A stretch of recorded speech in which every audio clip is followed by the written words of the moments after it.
ٹھیک نہیں ہوگی۔ کاظم شاہ نے گوہر کو مزید نہیں ہلایا اور چپ چاپ سو گیا۔ تقریباً فجر کے وقت اس کی آنکھ فون کی بیل سے کھلی۔ نمبر دیکھا تو اس کے خاص بندے کا تھا جس کے ذمہ اس نے گل کو ڈھونڈنے کا کام لگایا تھا۔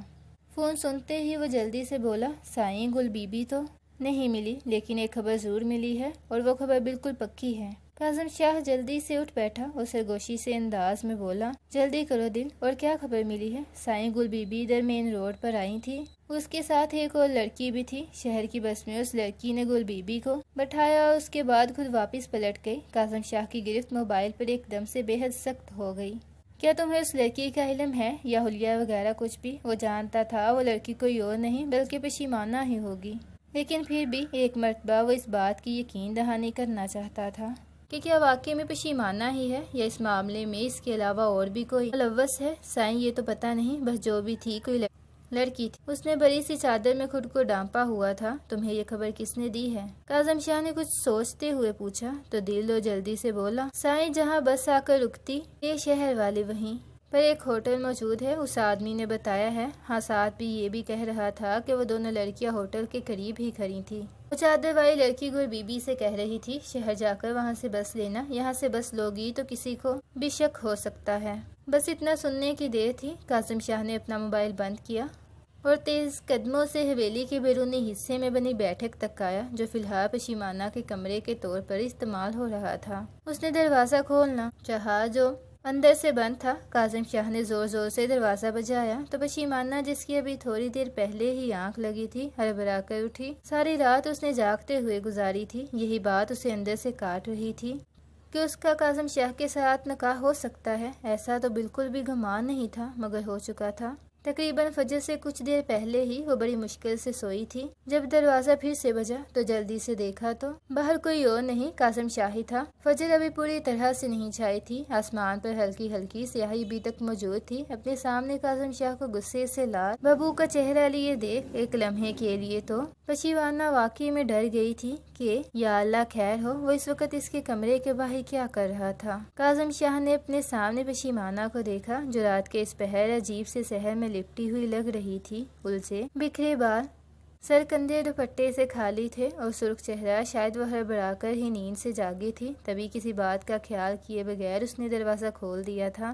کہاں چھوڑا تھا تم نے گل کو؟ وہیں دہلیز پر کھڑے کھڑے کاظم شاہ نے سنجیدگی سے پوچھا تو پشیمانہ کے 14 طبق روشن ہو گئے۔ اب اس کے چہرے پر ایک دم سے تناؤ کی کیفیت آن چکی تھی۔ کاظم شاہ، میں ایک مرتبہ بتا چکی ہوں، گل جہاں بھی ہے اسے میں نے وہاں نہیں پہنچایا۔ ضروری نہیں ہے کہ میں ہی تمہارے ہر مسئلے کے پیچھے ہوں۔ ہاں مانتی ہوں گلو میری بہت اچھی دوستی تھی، مگر اسے گھر سے بھگانے میں میرا بالکل بھی ہاتھ نہیں ہے، اور یہ بات تم جتنی جلدی سمجھ جاؤ اتنا ہی خود کو سکون میں رکھ سکو گے۔ یہ کہتے ہی پشیمانہ اس کے منہ پر دروازہ بند کرنا چاہا تو کاظم شاہ کو لگا شاید اس لڑکی نے اس کی انا پہ وار کیا ہے۔ دونوں ہاتھوں سے دروازہ کھولتے وہ ایک دم سے اندر آیا اور اپنے پیچھے دروازہ سختی سے بند کر دیا، حتیٰ کہ اس دروازے کے بند کرنے کا شور اتنی خاموشی میں گوہر کے کمرے تک بھی پہنچا تھا، جس پر گوہر نے بے بسی سے اپنی آنکھیں بند کی۔ وہ جانتی تھی کاظم شاہ بے شک خود کو رد کہلاتا ہے، مگر برداشت یا مردانگی کے نام پر وہ ایک دبا ہے۔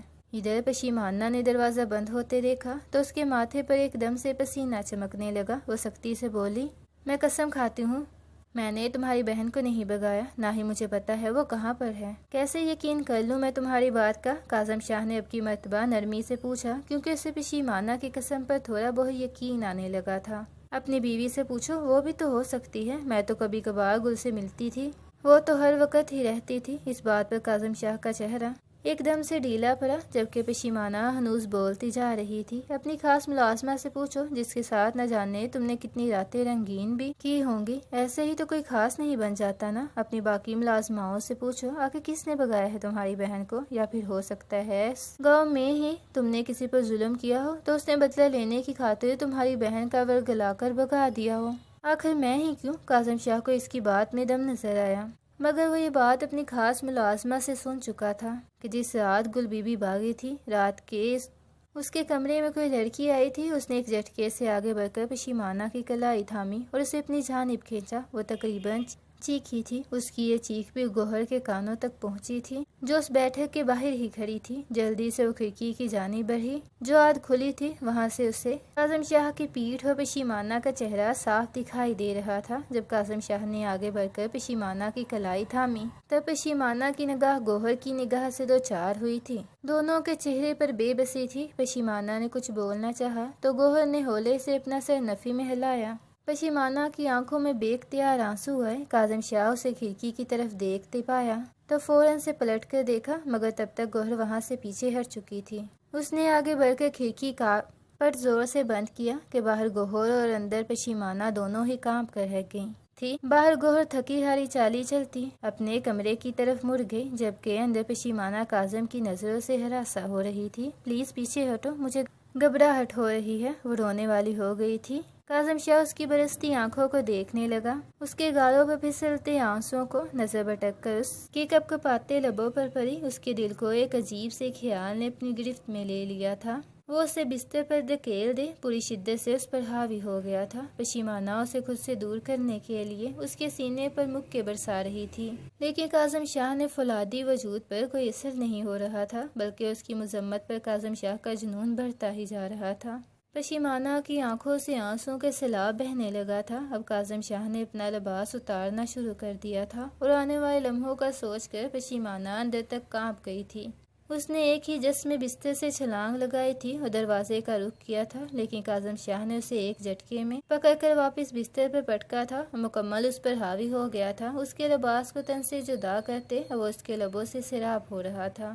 اس کے ہاتھ پشیمانہ کے جسم کی نشیب و فریز کو محسوس کر رہے تھے۔ اس کے چھون میں محبت نہیں بلکہ ایک جنونیت تھی، جیسے وہ کسی چیز کا بدلہ لے رہا ہو، اور یہی کاظم شاہ کی فطرت تھی۔ نہ جانے کتنے ہی گھنٹوں تک وہ پشیمانہ کے جسم کو نچوڑتا رہا اور وہ اپنی بے وقتی پر خون کے آنسو رو رہی تھی۔ جسم کا ایسا کون سا حصہ تھا جس پر کاظم شاہ نے اپنی چھاپ نہیں چھوڑی تھی؟ اس کا نازک وجود اب تھکن سے چور ہو چکا تھا اور اب پشیمانہ کی ساری مزاحمت دم توڑ چکی تھی۔ ہر گزرتے لمحے کے ساتھ پشیمانہ کی کاظم شاہ کے ساتھ نفرت میں اضافہ ہی ہوتا جا رہا تھا۔ ابھی وقت تمہارا ہے کاظم شاہ، انتظار کرنا میرے وقت کا، پشیمانہ نے بھی لہجے میں سرگوشی کے انداز میں کہا، مگر کاظم شاہ نے اس کی بات پر کوئی دھیان نہیں دیا۔ جس وقت وہ اس منہ زور لڑکی کو توڑ رہا تھا، وہیں وہ پہلے سے بھی زیادہ مضبوط ہوتی جا رہی تھی۔ اگلی صبح حویلی پر بڑی غمگین نکلی تھی۔ نہ جانے کیوں پوری حویلی خاموش تھی، کہیں ذرا سا بھی شور نہیں سنائی دے رہا تھا۔ لازماؤں کی الگ شامت آئی ہوئی تھی۔ وہ صبح سے گوہر کو ناشتے کا کئی مرتبہ پوچھ چکی تھی اور ہر مرتبہ ہی وہ انہیں ڈانٹ کر وہاں سے بھگا دیتی۔ پشیمانہ بھی اپنے کمرے میں خاموشی سے لیٹے چھت کو تکنے میں مگن تھی، جبکہ کاظم شاہ اس وقت اپنی جیپ پر دلاور کے بتا ہوٹل کی جانب رواں دواں تھا، جہاں اس ہوٹل والے نے گل بس پر دیکھا تھا۔ وہاں پہنچتے ہی کاظم شاہ نے اسپاٹ لہجے میں پوچھا، دوبارہ اچھے سے یاد کرو، وہ لڑکی کیسی دکھتی تھی؟ ہوٹل والے آدمی نے دماغ پر زور دیتے ہوئے کہا، خوبصورت تھی۔ وہ لڑکی گندمی سی رنگت کی تھی، لیکن اس نے بڑی سی چادر سے آدھا منہ ڈھانپا ہوا تھا۔ اگر وہ ویسے ہی منہ ڈھانپے دوبارہ میرے سامنے آئے تو میں یقیناً اسے پہچان لوں گا۔ یہ سنتے ہی کاظم شاہ نے دلاور کو بھیجا کہ ابھی اسی وقت پشیمانہ کو یہاں لے کر آؤ۔ دلاور نے حیرانی سے پوچھا، سائیں کون پشیمانہ؟ تب اسے احساس ہوا کہ ابھی زیادہ لوگوں کو اس کے نکاح کا علم نہیں ہوا، تو اس نے دلاور کو سمجھا کر حویلی بھیجا۔ وہاں جاتے ہی دلاور کا فون آیا کہ بی بی آنے سے منع کر رہی ہیں۔ وہ کہہ رہی ہیں جب تک مجھے کاظم شاہ لینے خود نہیں آئے گا تب تک میں یہاں سے ہلوں گی بھی نہیں۔ کاظم شاہ نے غصے سے اپنا پیر زمین پر پٹکا۔ جتنا وہ اس لڑکی کو زیر کرتا وہ اتنا ہی اوپر سے آتی تھی۔ ابھی تھوڑی دیر پہلے والا واقعہ شاید وہ بھول گئی تھی جو پھر اتنا پروفر سے کاظم شاہ پر دوبارہ حکم چلا رہی تھی۔ وہ واپس حویلی آیا تو تب تک دوپہر ہو چکی تھی اور پشیمانہ بڑے سکون سے کمرے میں بیٹھی چاولوں سے بڑی پلیٹ کے ساتھ رائتا کھانے میں مگن تھی۔ پاس ہی اس کی ایک نوکرانی کھڑی تھی۔ کاظم شاہ نے اس نوکرانی کو وہاں سے بھیجا اور تلخی سے پشیمانہ کو دیکھتے ہوئے پوچھا، کیا ابھی تک تمہاری اکڑ ٹوٹی نہیں جو مجھے بلوا کر پھر سے میرے غصے کو ہوا دے رہی ہو؟ آ جاؤ چاول کھا لو، بہت اچھے چاول بناتی ہے نوکرانی تمہاری، پشیمانہ نے بڑے پرسکون انداز میں کہا۔ تو کاظم شاہ کے تن بدن میں آگ لگ گئی، مگر وہ مشکل خود پر ضبط کرتے ہوئے دوبارہ بولا، پشیمانہ کیا تمہاری اکڑ توڑنے میں کوئی کمی رہ گئی تھی؟ مجھ سے جو ابھی تک اتنی ڈٹائی کا مظاہرہ کر رہی ہو، دلاور کے ساتھ کیوں نہیں آئی جب میں نے بلوایا تھا؟ پشیمانہ نے چاولوں کا نوالا لیتے ہوئے بڑی فرصت کاظم شاہ کو دیکھا اور سنجیدگی سے بولی، اکڑ توڑنے سے کیا مراد ہے تمہاری کاظم شاہ، یہ تو تم نے مجھے عزت بخشی ہے، جانتے نہیں ہو کیا؟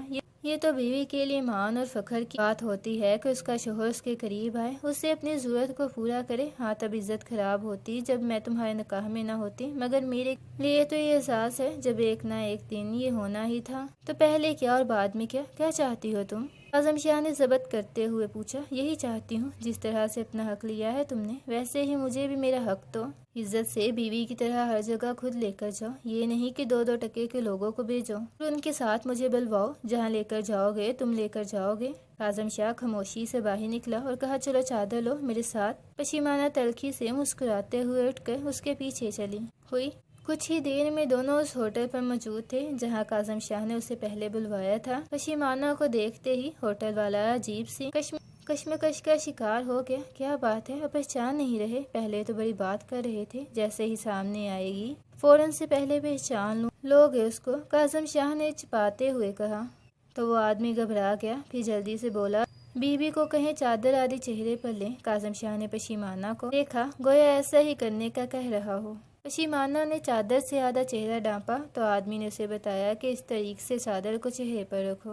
اس نے ویسے رکھی تو نفی میں سر ہلا کر بولا، نہ سائیں، یہ وہ بی بی نہیں ہے۔ اس بات پر پشیمانہ ایک دم سے مسکرا دی اور کاظم شاہ نے غصے سے اسے دیکھا۔ کاظم شاہ نے پشیمانہ کو واپس گاڑی میں بیٹھنے کا کہا اور خود بھی تھوڑی دیر تک واپس آ گیا۔ حویلی واپس پہنچے تو آگے ہی گوہر کھڑی ان دونوں کو عجیب سی نظروں سے دیکھ رہی تھی۔ کاظم شاہ نے اپنی نظریں پھیری تو چھوڑتے کیوں نہیں ہو مجھے؟ گوہر کو دیکھتے ہوئے کہا، شوقیہ طور پر نہیں کر رہا کچھ بھی، اپنی بہن کو ڈھونڈنے کے لیے کر رہا ہوں یہ سب۔ گوہر نے اس کی بات کو مکمل طور پر نظر انداز کیا، اس پاٹ لہجے میں بولی، وسیع کا ولیمہ ہے اور مجھے وہاں پر جانا ہے۔ کاظم شاہ نے اسے گور کر دیکھا، پھر تلخی سے بولا، جانتی ہو نا میں تمہارا ان لوگوں کے ساتھ میل جول پسند نہیں کرتا۔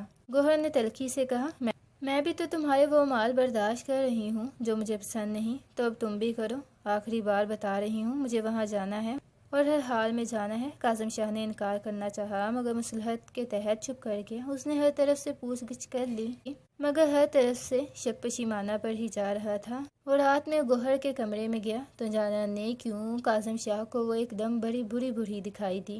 کیا بات ہے، مرجھا گئی ہو؟ اس نے گوہر کو دیکھا جو ہر وقت حشاش بشاش دکھائی دیتی تھی، آج بالکل ہی الگ سی محسوس ہو رہی تھی۔ کاظم شاہ، کبھی تمہیں اپنے باپ یا ماں کی یاد آئی ہے؟ کاظم شاہ نے اسے حیرانی سے پوچھا، گویا اس کی بات نہ سمجھ پا رہا ہو، جبکہ گوہر مسلسل بول رہی تھی، ہاں لیکن تمہیں کیسے یاد آئیں گے؟ اپنے والدین کو تو تم نے خود مارا تھا نا، اور ماں بیچاری اسی غم میں مر گئی۔ کاظم شاہ نے اسے خاموش کروانا چاہا اور اس وقت پر پچھتایا جب اس نے گوہر کو یہ سب بتایا تھا۔ اس نے گوہر سے شادی کی تو کاظم شاہ کے باپ نے اسے جائیداد سے آ کرنے کی بات کی، مگر اس سے پہلے وہ کاظم شاہ کو جائیداد سے آ کرتا، اس نے رات کی سیاہی میں اپنے والد کی ہی جان لے لی تھی۔ یہ بات اس نے تب گوہر کو بتائی تھی جب اس کا پہلا جھگڑا ہوا کہ تمہاری خاطر میں نے اپنے والد کی جان لے لی تھی اور تم میرے ساتھ یہ سب کچھ کر رہی ہو۔ اس دن گوہر خاموش ہو گئی، بلکہ اسے اچھا ہی بھی لگا تھا۔ تب سے لے کر اب تک وہ دوبارہ کبھی کاظم شاہ سے نہیں ڈری تھی، لیکن اب وہ پچھتا رہا تھا، کاش وہ اسے کچھ بھی نہ بتاتا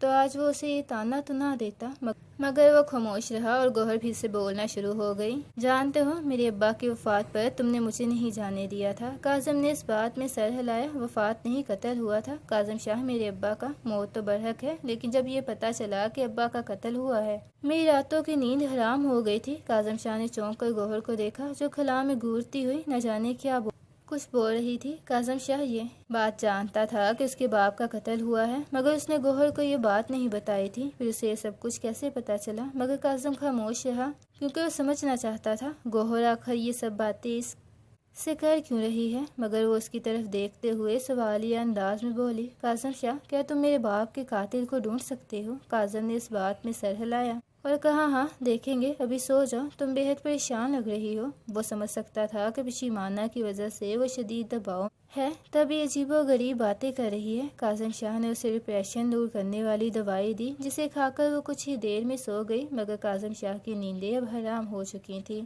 کچھ دن تک کاظم شاہ اسے شش و پنج میں گرفتار رہا۔ ایک جانب گوہر تھی جس کی حالت دن بدن خراب ہوتی جا رہی تھی، دوسری جانب پشیمانہ تھی جو بڑے کروفر سے اس حویلی میں رہ رہی تھی۔ البتہ گوہر اکثر ہی دن میں اس کے پاس جاتی تھی اور بس پشیمانہ کے پاس بیٹھی اسے معافیا ہی مانگتی رہتی تھی۔ ایک مرتبہ کاظم شاہ نے اسے دیکھ لیا تھا پشیمانہ سے معافی مانگتے جب پوچھا تو وہ تلخی سے کہہ کر پلٹ گئی، جب صحیح وقت آئے گا تو کاظم شاہ تب تمہیں ہر شے کا علم ہو جائے گا، ابھی جلدی کی کیا ہے؟ اس نے پشیمانہ سے پوچھا تو بڑے آرام سے کندھے اچکا کر ایک جانب ہو گئی اور بولی مجھے یقین ہے تمہاری بیوی پاگل ہو گئی ہوگی، کیونکہ تم جیسے پاگل کے ساتھ رہ کر میں خود نفسیاتی مریض بنتی جا رہی ہوں۔ کاظم شاہ مجھے وسیع کے ولیمے پر جانا ہے آج رات اور مجھے یقین ہے تم بھی میرے ساتھ چلو گے۔ کاظم نے انکار کرنا چاہا تو گوہر نے اسپاٹ لہجے میں کہا ایک بات یاد رکھنا، اگر میں اکیلی گئی تو لوٹ کر کبھی نہیں آؤں گی، اس لیے سوچ سمجھ کر مجھے اپنا جواب دینا۔ کاظم شاہ نے حامی بھر لی، کیونکہ اس کے علاوہ گوہر نے اس کے لیے دوسری کوئی راہ بھی نہیں چھوڑی تھی۔ جب وہ دونوں ولیمے پر جانے لگے تو پشیمانہ مسکرا رہی تھی،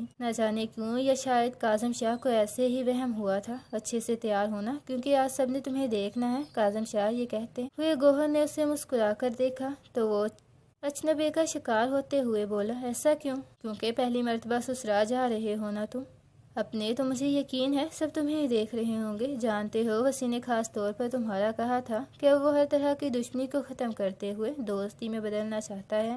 یہ سب کاظم شاہ کے لیے عجیب باتیں تھی، مگر وہ خاموشی سے سنتا رہا کہ وہاں جا کر تھیلے میں سے بلی باہر آ ہی جانی ہے کہ کیوں وسیع اس کی جانب رشتہ داری کا ہاتھ بڑھا رہا ہے۔ پورا سفر گوہر عجیب و غریب باتیں کرتی رہی جس پر کاظم شاہ دھیان نہیں دیا، کیونکہ آج کل وہ ایسی ہی الٹی سیدھی باتیں کرتی تھی جس کا کوئی بھی مطلب نہیں ہوتا تھا۔ ادھر پہنچے تو وسیع خان زادہ نے بڑے اخلاق سے کاظم شاہ کو نہ صرف بلایا بلکہ اس کے گلے بھی لگا۔ گوہر بھی بہت خوش نظر آ رہی تھی۔ ان کی شادی کے بعد یہ پہلا موقع تھا جب کاظم شاہ باقاعدہ اس کے خاندان کے ساتھ اچھے سے ملا جلا تھا اور اس کے میکے والوں نے ان کا یوں گرم جوشی سے استقبال کیا تھا۔ کھانا کھانے کے بعد گوہر نے کاظم شاہ کو ساتھ لیا اور کہا چلو دلہن دیکھنے چلے۔ کاظم شاہ نے منع کر دیا تو گوہر اسے معنی خیز نگاہوں سے دیکھ کر مسکراتے ہوئے وہاں سے چلی گئی۔ پتہ نہیں کیوں کاظم شاہ کو یہ سب بڑا عجیب و غریب لگ رہا تھا۔ کچھ دیر بعد اسے گوہر کی آواز سنائی دی جو اسے پیچھے سے بلا رہی تھی۔ کاظم شاہ نے مڑ کر دیکھا تو پلک جھپکنا بھول گیا۔ گوہر کے ساتھ دلہن کے روپ میں کوئی اور لڑکی نہیں بلکہ گل کھڑی تھی۔ وہ تیزی سے گل کی جانب لپکا، مگر راستے میں ہی وسیع خان زادہ نے اسے تھام لیا۔ اسے میاں سنبھل کر بیوی ہے، وہ اب میری ولیمہ کھانے آئے ہو وہ کھا کر جائیں، اور میری بیوی سے میری اجازت کے بغیر بات بھی نہیں کر سکتے، سمجھے نا؟ اس نے گوہر کو دیکھا جو مسکراتے ہوئے گل کے بال ٹھیک کر رہی تھی۔ گل بھی بڑی پرسکون نظر آ رہی تھی۔ یہ کیا کیا ہے تم نے گوہر؟ یہ سب تم بھی ملی ہوئی تھی ان سب میں؟ کاظم شاہ کو سمجھ نہیں آ رہا تھا وہ کن الفاظوں میں اپنی بات مکمل کرے۔ جب گوہر اس کے قریب آئی اور بظاہر کالر ٹھیک کرتے ہوئے نرمی سے سرگوشی کے انداز میں بولی میری جان ایسے ہی تم نے بھی بھگایا تھا نا مجھے، یہ صبر تو میں کر جاتی مگر یہ کیسے کرتی کہ میرے باپ مارنے والا کوئی اور نہیں تم یعنی میرا شوہر تھا۔ جانتے ہو میری غلطی تھی۔ جو شخص اپنے باپ کی جان لے سکتا ہے وہ تو کسی کو بھی مار سکتا ہے۔ صرف ایک زمین کے لیے تم نے قتل کیا تھا نا میرے باپ کو۔ اس سے بڑی بات بتاؤں، یہ سب مجھے بتانے والا کوئی اور نہیں گل تھی۔ میرا بھائی مجھے یہ کہتا تو میں کبھی یقین نہیں کرتی کہ دشمنی میں کر رہا ہے یہ بات، مگر جس جگہ تم نے میرے باپ کو مارا تھا وہیں تمہاری گل میرے بھائی کے ساتھ گل کھلا رہی تھی۔ دیکھ لیا، مجھے بتا دیا تو میں نے اسے گھر سے بھاگنے میں مدد کر دی اس کی۔ بس بیچاری پشیمانہ جو پہلے اس بات سے انجان تھی، مگر اسے اپنے اعتماد میں لے کر میں نے سب بتا تو دیا، لیکن اس بیچاری لڑکی کو خاموش رہنا پڑا کیونکہ اس پر ظلم تو ہو چکا تھا۔ بس وہ تمہارے ان مظالم کے بوجھ کو تم پر ہی پلٹتے ہوئے دیکھنا چاہتی تھی۔ خیر میں نے خلا کا کیس دائر کر دیا ہے، مجھے امید ہے مجھے خلا اور پشیمانہ کو بہت جلد طلاق دے دو گے اور اس نیک کام میں دیر نہیں کرو گے۔ اتنا کہہ کر گوہر نرمی سے اس کے گلے لگی اور مڑ گئی، جبکہ پیچھے کاظم شاہ کے پیروں تلے سے واقعی زمین نکل چکی تھی۔